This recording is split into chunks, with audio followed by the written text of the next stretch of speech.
Okay, welcome to video 4. This is shifting parent functions vertically. We just got done shifting them horizontally, so let's go back to our parent function. Square root for parent function was y, or f of x, equals square root x. And if you remember right, 0, 0, 1, 1, and then over at 4, 2 was the beginning of that function, so it comes up like a hook shape. What we're wanting to do now is we're wanting to, let's look at those points. Again, they were 0, 0, 1, 1, and the square root of 4 is 2. So that's how we get our points 0, 0, 1, 1, and 4, 2. Now we want to shift that graph and move it up 2. So at 0 we want it at 2. At 1, we want it at 3.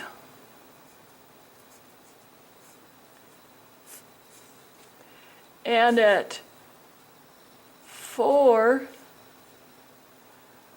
we want it at 4.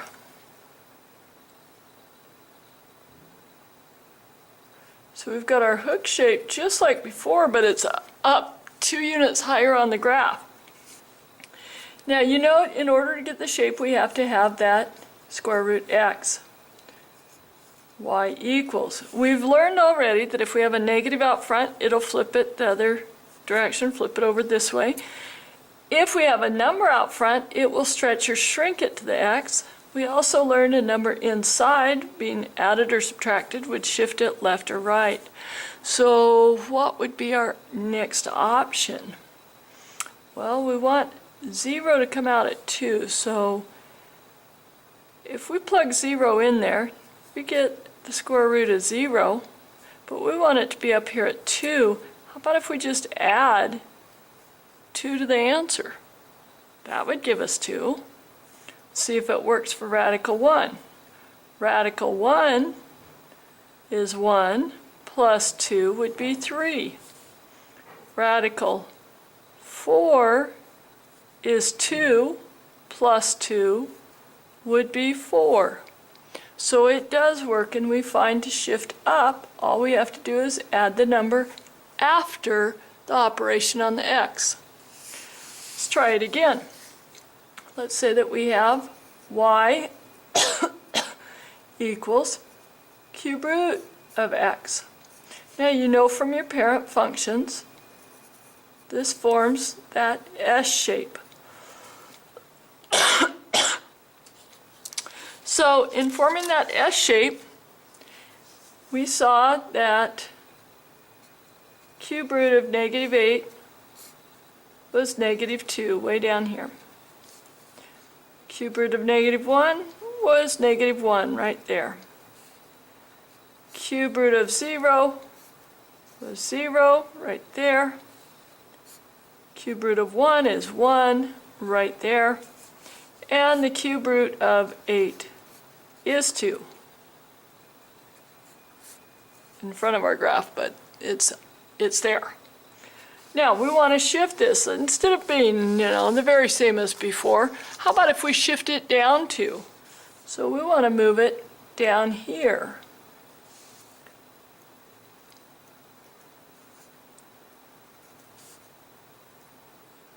So we've just taken our graph and we've simply moved every point down 2. So at negative 8, we're now at negative 4. At negative 1, we're at negative 3. At 0, we're at negative 2. And at 1, we're at negative 1. At 8, we would be at 0. All we did is we took the output here and we shifted it down 2. Okay, on every output. So now we look at our equation, we say, well, what are we going to have to do to get that cube root to be 2 less than what it normally is? Cube root of 0 is 0, but we want it at negative 2. Like we just did above, we just put the number out after the operation. So cube root of 0 is 0. Now we subtract 2, we're at negative 2. So we are seeing that the vertical shift is simply the number put after the operation. If you want it to go positive, you shift positive by adding a number. You want it to go down into the negative or down below where that graph was, you shift it with a negative number. So let's just do another one here. Y equals 2 to the x. Okay, that's our parent function. And we remember that it crossed at 0, 1, and then it got twice as high on each successive number. Half the height on the previous. We have an asymptote on this nice curve. It will never touch 0.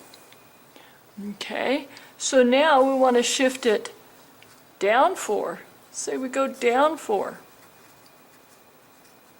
So we're saying we want this 1, 2 to the 0th that equals 1, we want it to equal 1, 2, 3, 4. That would be equaling -3. So we want it to equal -3 instead. All we need to do is subtract 4 to it. 2 to the first is equal to 2. Subtract 4 from that, and we'll be at -2. 2 to the second is 4, minus 4 will be at 0. So we see here where it's varying, we know that's where our variable comes in, so we have 2 to the x. Where it's constant, we bring that constant into our function. And there is the function to fit that graph. We can continue the curve of the graph. And now we see our asymptote is 4 units down from where it was. Goes right here at -4. Okay? Exponential decay, again, is the L going the other direction. Whoops. So let's shift this one up 4. That means we want it, instead of at 0, 1, we want it up at 0, 5. We want to have it go up 4.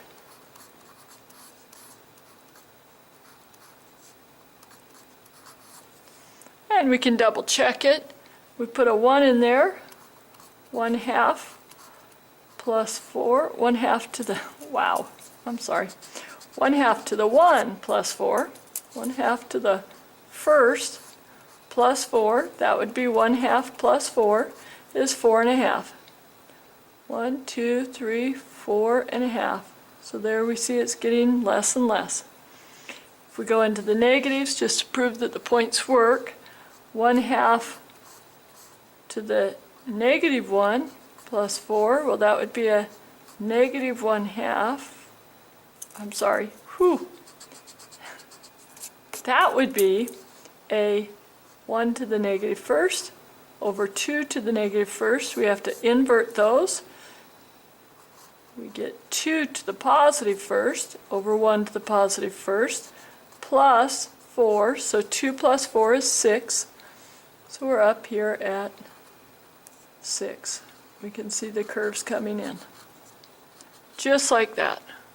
Okay? Sorry about that. I guess I'm getting tired. Okay. On our rational expression, again, the parent function is 1 over x, and it has the asymptotes on the x-axis, y-axis. Comes in right here. We want to shift the asymptote up here to, say, +3. We'll keep the side-to-side asymptote where it's at. And what we've seen by our pattern is that we have f of x equals 1 over x plus 3. Now let's make sure that it works. Normally at 1, we're at 1. And at -1, we're at -1. So let's put it at 1. 1 over 1 plus 3. 1 over 1 plus 3 is 4. So our point is at 1, 4. That would be 1, 4 right there. There's our one angel wing. The other one, 1 over negative 1 plus 3. 1 over negative 1 is negative 1 plus 3 is 2. We come over here, we go up to 2, and we see our other wing is positioned perfectly right on this side of that. Okay, so now we identified the domain and range, vertical shift. Again, I reviewed old graphs for you. We have a quadratic, which is a U shape, plus 6. This is outside of the operation of the x, so it would be up 6.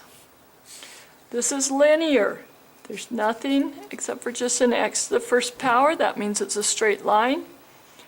And after the x operation, we have a minus 4, so it's down 4. This is absolute value. These are all a review from Algebra 2.1. I want to make it very, very possible for me to ask you from any graph now that you've studied them all. Okay, and after the operation of the x, we have a plus 2.5, so that would be up 2.5. This is a cube. Get it right this time. That's the one that goes like that.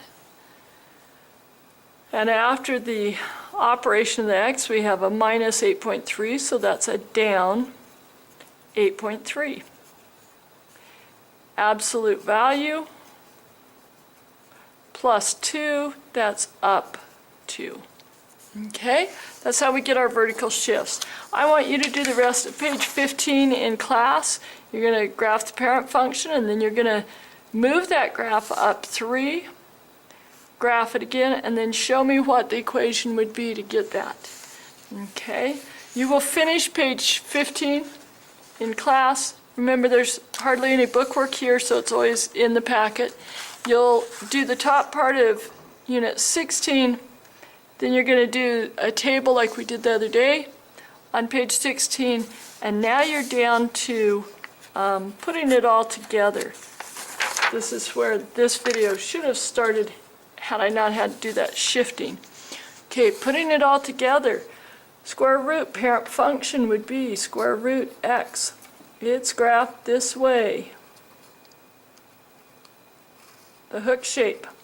Now we want to take this square root, shrink it by a third. We know that shrinking by a third means it's going to come down closer to the x-axis. The 1/3 will go out front. It says that it's also reflected. That means we have a negative 1/3. Then it says it shifts up 2 and left 5. Well, we know right, left goes inside, and it's the opposite of how it looks, so it's plus 5. And up 2. Now I want to show you, when I see a problem like this, I go right here. This is the vertex. The vertex would be negative 5, 2. For this graph, that vertex, not really a turning point, it's the starting point of the graph. So I go ahead and I graph that first. I go to negative 5, 1, 2, 3, 4, 5, and up 2, and I put my starting point. Now, I'm going to be reflected and shrunk by a third. So reflected means it comes down this way. To be shrunk by a third, I need to bring it in a lot closer to its baseline there. Okay? So I'm wanting you to simply get used to looking at the transformations and being able to sketch a rough sketch of what it's doing. Okay, let's do another one here. A cube root. We know that that is x to the cube root. Okay. Now, remembering back to our parent function, that one went right through here. Negative 1, 0, and 1, and then it spreads out that way and spreads out that way. Okay, going clear out to 8, 2, and negative 8, negative 2. Here I say it's going to be shrunk by a fifth. That means my cube root function has 1/5 out front. Now it also says it's going to move down 6 and right 3. Right 3 I know goes in here, the opposite of how it looks. So that's a negative 3. Now I don't extend that too far because I want to make sure it's clear that my down 6 is out here beyond the operation of the x. And that would be my y equals. To draw it, I find my vertex, which is 3, negative 6. I go to 1, 2, 3, negative 6, 1, 2, 3, 4, 5, 6, put my starting point. Now, my starting point on this one is the vertex right here at 0, 0. Okay? I know that it's going to shrink down by a fifth, so instead of going from that 0, 0 up to 1, 1, it's going to barely go up and barely go down. So it's really, really close in here. In reality, that one would look almost like a straight line. I do want you to show that it's a bit of an S there. Okay, exponential growth. Well, for exponential growth, we do 2 to the x, crosses at 0, 1, gets twice as big on each successive one, so we get that gentle curve going up. Now for this exponential growth, I say it's going to stretch by 3. Stretch or shrink goes out front. Then it's going to move up 1, left 4. Those need to go back here. Whoops, I was thinking cube root. I'm sorry. Those go with the left right with the x, so that would be a plus 4 because it's opposite of how it seems. And then up 1 is plus 1 down here.